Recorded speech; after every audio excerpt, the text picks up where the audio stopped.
কিশোরগঞ্জের ভৈরবে মৌটুপিতে টানা ৩ দিনের সংঘর্ষের পর গ্রেপ্তার এড়াতে বাড়ি ছাড়া প্রায় হাজারো নারী পুরুষ।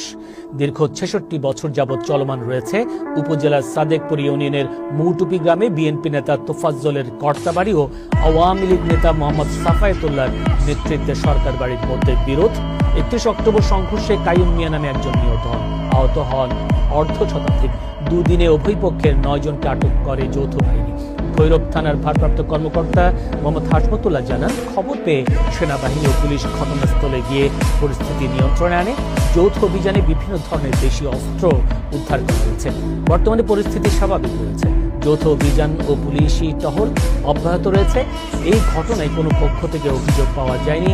অভিযোগ পেলে আইনগত ব্যবস্থা নেওয়া হবে।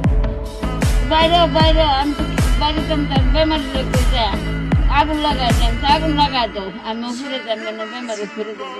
খাওয়া নাই, ঘুম নাই, টেনশন বুড়া না, সব দিকে কষ্ট করতে পানি লাগাবো, ঘাড়ে লাগাই কল নাই, একটা কল আমরা সবাই গ্রুপ খুলে দিতাম, আওয়ামী লীগের গ্রুপ ফলতে আমরা অযথা মাটির এগিয়ে এনেছে। আমরা বসে আছে এই নদীর নম্বরে গ্রামে যে ঘটনা ঘটতেছে সারা দেশ বিচ্ছিন্ন হয়ে গেছে। হ্যাঁ, এই দেশে কোনো ইতিহাস নাই। মানে দেশটা কীভাবে সুন্দর করে চলবো, ধুলোঘাটে কীভাবে মিল করে চলবো, হ্যাঁ, এই একটা বন্দোবস্তা জনগণ যদি করে দেয় তাহলে সবচেয়ে বেটার। আওয়ামী লীগ সরকার ১৭ বছর শাসন করেছিলেন। এই শাসন আমলে কিছু আওয়ামী লীগের যে প্রভাবশালী নেতৃত্ব চেয়ারম্যান, এদের কারণে এই দেশের শুধু এদের কারণে আর শুধু এক কথা, এদের কারণে নিরহ লোক শান্তি চায়। নিরহ কোনো লোক দলের বিভক্ত হতে চায়।